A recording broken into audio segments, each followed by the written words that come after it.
Ժողովուրդ ջան, ես մի քանի անգամ ասում եմ, որ շատ հաճախ լինում է այնպես, որ մեր ընդդիմադիր պատգամավորների լկտի, փողոցային հայհոյանքների, սադրանքների ու վիրավորանքներին ի պատասխան մենք որպես մարդ ուղղակի պահի տակ չենք կարողանում մեզ զսպել, ժողովուրդ ջան, ու ի պատասխան նույնի շատ ավելի թեթև եղանակներով փորձում ենք բանանել։ Ում են հայհոյել։ Նրա այսպես այնպես հիմա Դե ժողովուրդ ջան, լավ։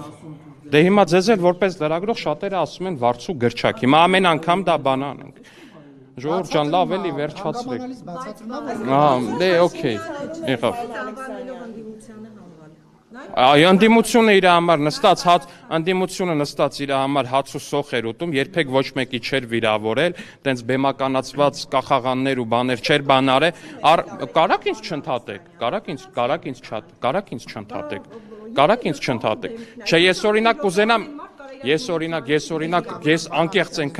անկեղծ այնքան կուզենամ տենամ, Գայանե ջան, մի օր օրինակ դուք հակին գնաք հարցեր տակ, ասեք Լևոն Զուրաբյան, այդ ինչ կոնտեքստով եք դուք այդ ամեն ինչ ասում։ Դուք որպես խոսքի, չգիտեմ, եկակուսակցության, ինչ կապ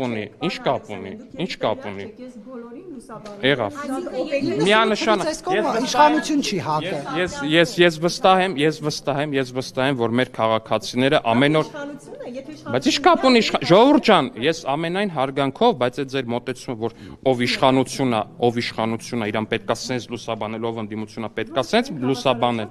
Դուք եղավ, հարգելի քաղաքացիներ, խնդրում եմ, եթե դիտում եք այս ճեպազրույցը, արձագանքեք, արդյոք Ազատություն ռադիոկայանը ըստ ձեզ հավասարաչափ ու օբյեկտիվ է լուսաբանում իրականություն։ Բայց առանց թիրախավորելու, առանց վիրավորելու ու առանց որևէ բանի, ուղղակի կարծիքի հարցում է։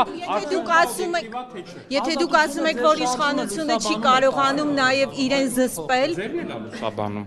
Հա դե ձեր ընդդիմության շարժումներն էլ է լուսաբանում եւ Այդ բան էր, դրա լուսաբանում էր դաշնակ, չէ իհարկե, բայց ես ասում եմ չպետք է լուսաբան, ժողովուրդ ջան։ Պարոն Ալեքսանյան, մի րոպե։ Ես հասկանում եմ, որ ակնհայտ է, որ շատ դժվար է, երբ որ դուք ստիպված եք հարցը տալ ու լսել պատասխան, ժողովուրդ ջան, բայց այն որ անընդհատ ընդհատում եք, դրանից բանը ձեր ասացի բովանդակությունը չի փոխվում, ու իմ ասացի բովանդակության իմաստը չի ցածրանում։